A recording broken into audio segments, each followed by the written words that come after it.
hit me the other day as I was driving this C6 that I think I'm just going to stick to old cars from now on. I don't know when it became the norm of manufacturers just building cars for the technology. I'm sure this is all because of trends, but every manufacturer is going for the biggest ROI. And to be honest, like I said, I don't blame it.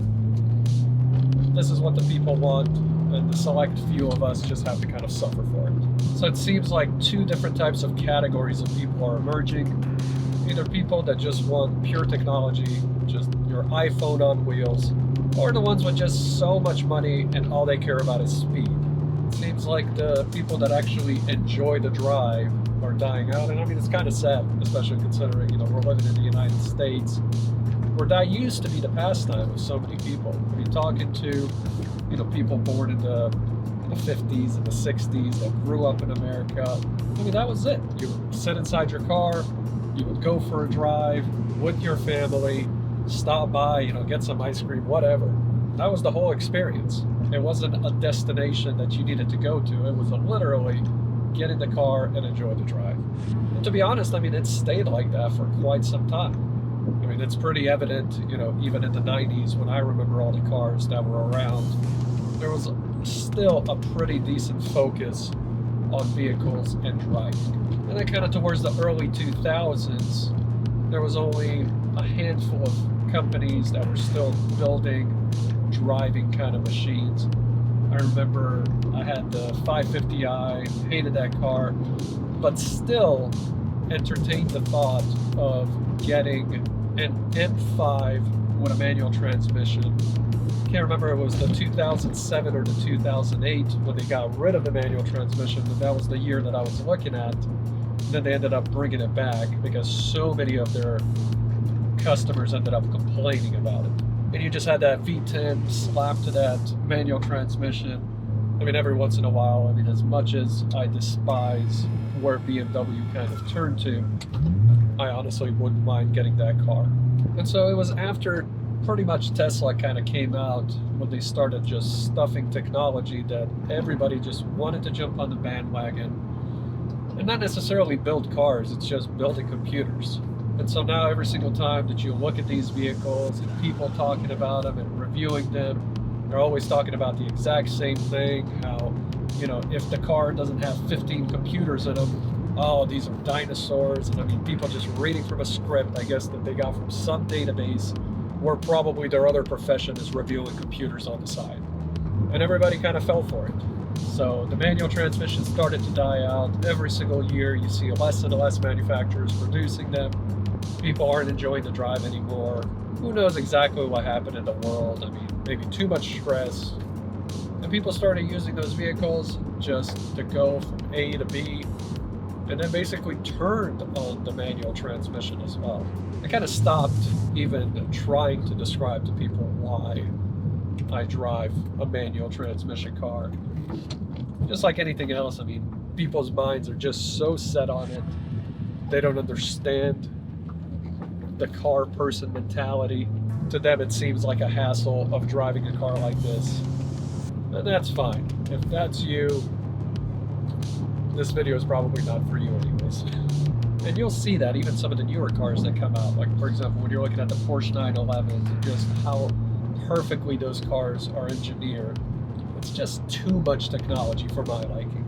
Porsche in the recent years has kind of turned this weird angle where, you know, they took on the Ferrari model where you have to build out these relationships with dealerships, and honestly I think a lot of the times these dealerships are completely destroying the market, where, you know, you'll read Reddit forums where it says, you know, oh, you know, the Porsche dealership, you know, acquired a GT3, drove it, you know, inside for 500-600 miles, and now we're selling it like a used vehicles with an insane markup. You know, I've seen GT3s going for more than $100,000 over the sticker price. When the Carrera T came out, and because it came with a standard manual transmission out of the box, and pretty much the automatic is almost like an optional thing, I actually liked that.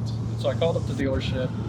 First thing they say, oh, we sell at MSRP, and then they come back with, but you have to get this paint, protection film installed, and it's $6,000. And of course, you have to get it. You can't back out of there. And as soon as I said take it off, they stopped communicating with me.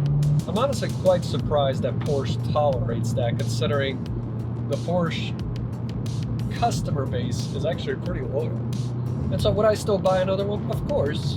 But at this instance, I'm actually never going to buy a new one. Well, I don't want to say never, because if the economy tanks, and considering the cycles of the way the world works, that's pretty much inevitable. Once the prices on those Porsches become reasonable, or they remove those crazy requirements to get $6,000 PPF, I'll go and buy one. Otherwise, I'll just wait. There's definitely going to be some people that want to get rid of their used GT3s at some point.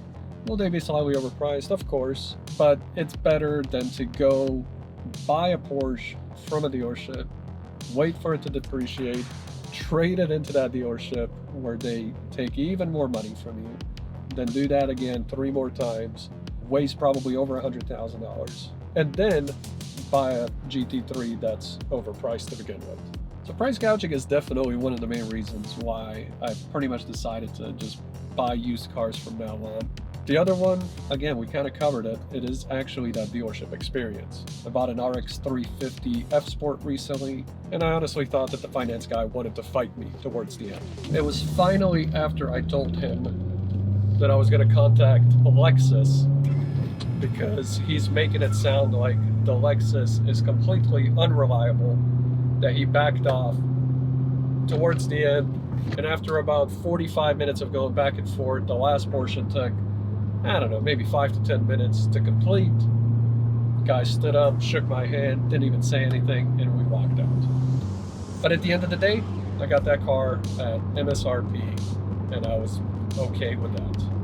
And of course, the third reason, which we've also touched upon, was that there's just way too much technology in vehicles nowadays, and not enough focus in quite a bunch of these manufacturers on the driving experience. So I figured if I was to, for example, let's say buy a S13 240SX, now let's say I do buy it for $10,000 or more, and then spend an additional $20,000 to $30,000 on that vehicle, getting it into pretty much pristine condition, even if I spent $50,000 in total on that car.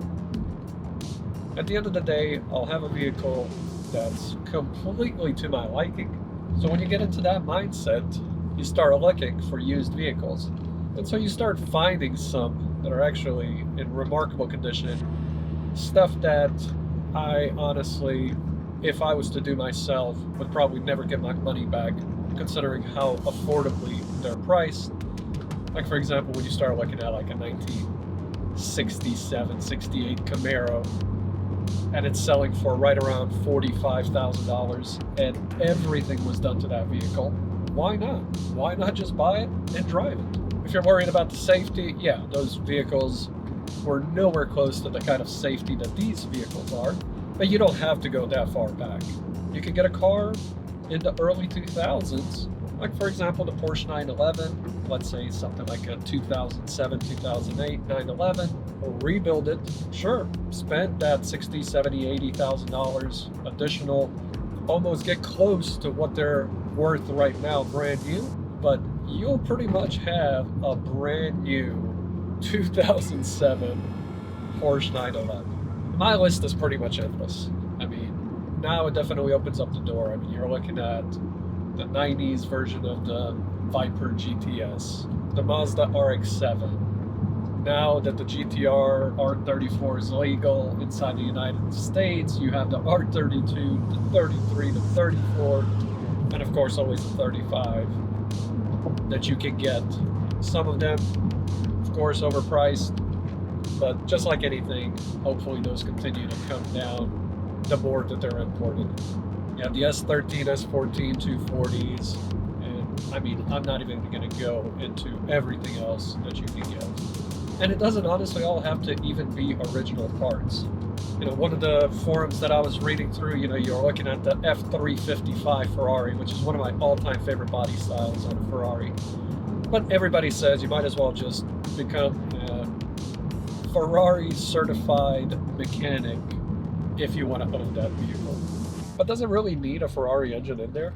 I mean, at the end of the day, when those vehicles are built, they're hardly recognizable anyways. What's it to prevent you from putting in some kind of LS engine in there, some fully built transmission, and just enjoying that car? Of course, if you're a big spender and you want to go crazy with it, you can get all the original parts and bring it back to pristine condition. But you're going to have the same exact issues as far as reliability goes that you would have had if you would have bought that car in '95. But at the end of the day, it's about the driving experience of the cars. It's not really 100% on the reliability, even though that does tend to play into the factors a bunch. Again, looking at a lot of these new cars, they're pretty much predicting that the average owner will replace their car every 2 years. So they truthfully consider it like an iPhone. And if that's their model, that's not the game that I'm willing to play. So yeah, I'm kind of curious to see what you guys think about purchasing old vehicles. I am going to put in a list in the description of all the vehicles that popped into my head that I would really like to own at one point. And to be honest, all of them are older vehicles. See you guys next time.